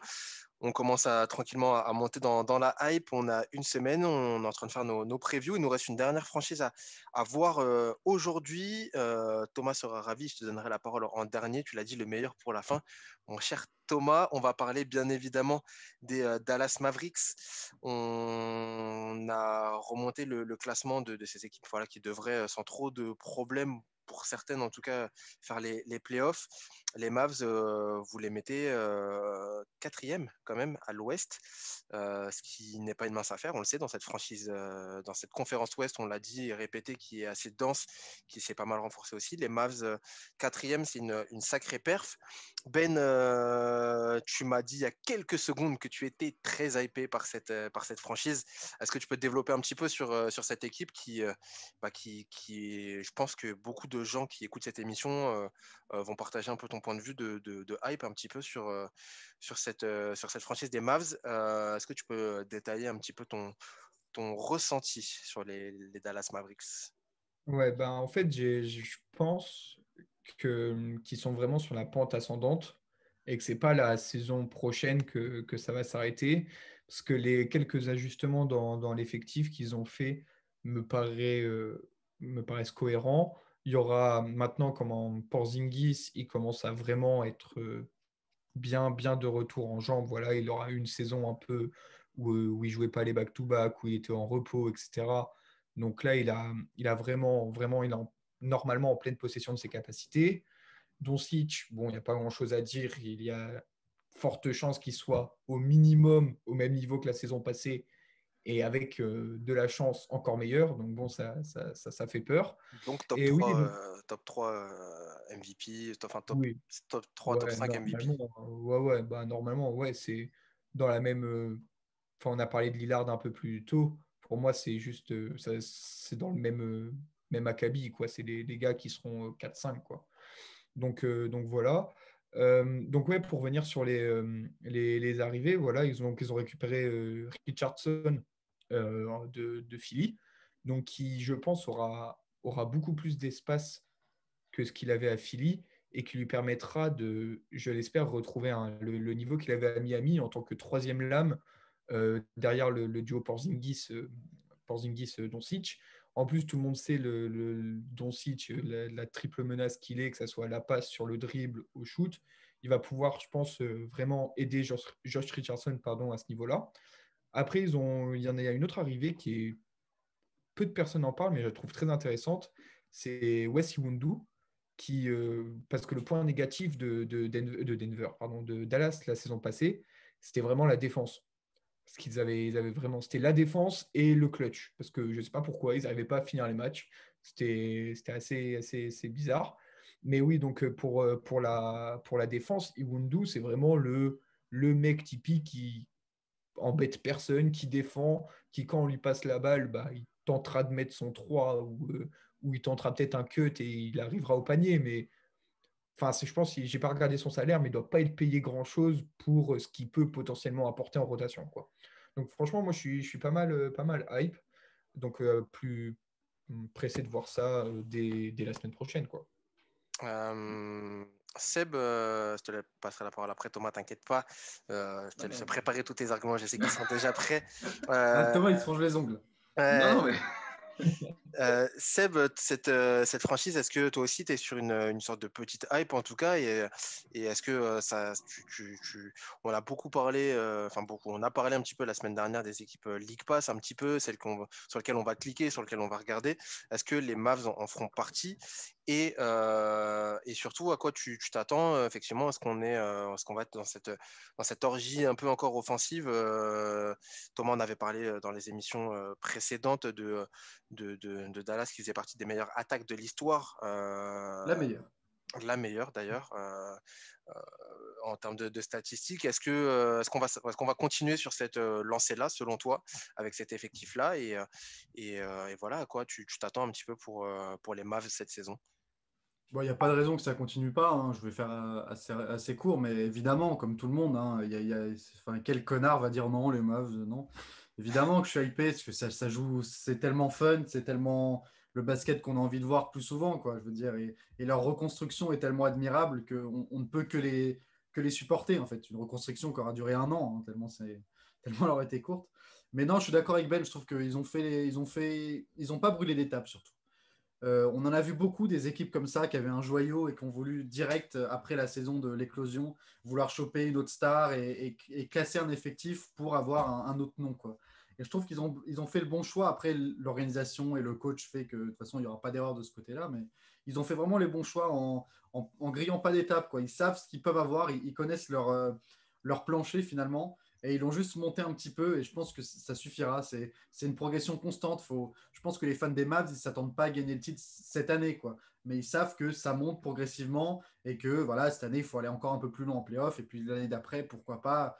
Mais je veux dire, c'est vraiment bien construit. Le vrai problème, évidemment, c'est la défense. Bon, est-ce que ça va vraiment s'améliorer cette année? Je pense pas. Mais en même temps, ils n'ont pas besoin de ça pour gagner, en fait. Et c'est ça qui est incroyable avec cette équipe. C'est que, enfin, pour gagner. À un certain niveau aussi, ils en auront besoin. Mais pour leurs objectifs, ils n'en ont pas besoin, en fait. Et ils n'ont pas les joueurs pour, je pense. Mais évidemment, je suis hypé par cette équipe. Et puis, Doncic, bah voilà, quoi. Quel joueur. 20 ans de Nowitzki pour récupérer Doncic au bout d'1 an. Il y a quelques équipes qui auraient aimé des reconstructions comme ça. Effectivement. Et je regarde l'heure et on a malheureusement plus le temps pour toi, Thomas. Désolé. Séba- C'est pas bien grave, ils ont bien résumé la chose. Sébastien a beaucoup trop parlé encore une fois. Non, je rigole. Thomas, ton sentiment, bien évidemment, sur cette franchise que tu connais très bien. Est-ce que tu partages l'avis de tes camarades chroniqueurs sur leur point de vue? Et puis, surtout, toi, à quoi tu vas t'attendre? Là, je parle peut-être un peu plus aux fans qu'aux journalistes. Est-ce qu'il y a quelque chose voilà, qu'est-ce qui va te faire vibrer un peu plus cette saison, peut-être l'axe dont situe Porzingis, peut-être cet aspect offensif dont on a beaucoup parlé, et surtout, toi, à quoi tu t'attends en termes d'objectifs? On a parlé là de quatrième place. Seb disait que vous vous attendiez pas, vous les fans en tout cas, de Dallas à décrocher un titre. Est-ce que tu partages ce point de vue-là ou pas? Bah, clairement, on va quand même être un peu réaliste. Je m'attends pas à ce qu'il soit même en finale de conférence, hein, ce serait déjà magnifique. S'il passe un tour, ça serait déjà bien, moi je serais content. Ensuite, moi j'attends de voir s'il y aura vraiment une progression au niveau de la défense, parce que clairement le recrutement là, cet été, il a été, enfin cet été, bref, cet hiver, on va dire ça comme ça, il a été axé là-dessus avec le rookie Josh Green, Wesley Windu, comme tu en as parlé Ben, il y a Josh Richardson, donc ça c'est James Johnson aussi, c'est des joueurs qui sont assez forts défensivement, donc j'attends de voir s'il y aura vraiment une amélioration sur cet axe-là. Et Carlisle en avait parlé, il a dit qu'ils allaient essayer de devenir une équipe plus défensive. Après, on connaît la flûte de la pré-saison de tous les coachs et de tous les joueurs. Donc moi, j'attends vraiment de voir ça. Et voilà, après Doncic, on sait le joueur que c'est, il est exceptionnel. Euh, S'il progresse, bah, c'est incroyable parce que vu le niveau qu'il a déjà aujourd'hui, c'est dingue. Après, il faut voir si Porzingis il va rester en bonne santé. J'espère que oui. S'il reste en bonne santé, bah, franchement, voilà quoi. Il y a que du mieux, il y a que du mieux à espérer quoi. Donc voilà. T'as pas peur que le départ de Silas enraye un petit peu la mécanique offensive? Bah, franchement, non, parce que je pense que c'est des principes de jeu que les joueurs ont l'air d'avoir bien maîtrisés. Et je pense qu'ils vont rester sur la même lignée avec Rick Carlisle, qui est quand même un coach qui est là depuis longtemps déjà et qui est assez doué pour faire jouer ses équipes. Donc, franchement, je me fais pas de soucis. Même quand il y avait les pires joueurs et les époques les plus sombres des Mavs, ça jouait quand même assez bien au basket. Donc je me fais pas trop de soucis là-dessus. Quatrième de cette conférence Ouest, en tout cas pour l'équipe de Time Out. Voilà pour terminer cette émission des équipes qui devraient faire les playoffs, qui pourraient jouer les poils à gratter un petit peu pour les équipes qu'on verra dans la prochaine émission. La semaine prochaine, on va parler des équipes, juste avant la reprise, on va parler des équipes qui vont jouer le titre. Il y en a 7 aussi, 4 dans la conférence Est et 3 dans la conférence Ouest pour une fois. C'est marrant. Voilà, messieurs. Du coup, merci beaucoup pour cette émission une nouvelle fois. Je vous retrouve du coup pas la semaine, enfin pas pour la prochaine puisque on fait tourner l'effectif. On est comme ça dans Time Out. On a une jolie équipe. On peut faire tourner. On a le luxe de faire tourner. Donc voilà, on retrouve l'autre partie de l'équipe pour parler des équipes qui vont jouer le titre. Et nous, on se retrouve très vite, messieurs. Et puis vous aussi, nos chers auditeurs, si vous voulez nous retrouver très rapidement sur les réseaux avant la reprise de la saison. On va discuter de tout ça, on va discuter basket, on va se caler nous aussi pour vous proposer le meilleur du basket cette saison. J'espère que vous êtes hypés aussi comme nous, avec le retour de la Ligue, avec le retour de Kevin Durant sur les parquets notamment. Voilà, Le retour du studio. et, Le retour de la fin des Zooms. et effectivement, 2021 sera peut-être l'année du retour en studio, en tout cas le début de l'année 2021, puisque si vous ne le savez pas et que vous nous découvrez que récemment, nous sommes normalement une émission de radio en direct tous les lundis de 19h à 20h. Et que confinement oblige, on a été obligé de s'adapter pour vous proposer du contenu et qu'on va essayer de retourner bien évidemment en studio très prochainement. Tu fais bien de le souligner, mon cher Sébastien. Messieurs, merci beaucoup pour cette émission encore une fois.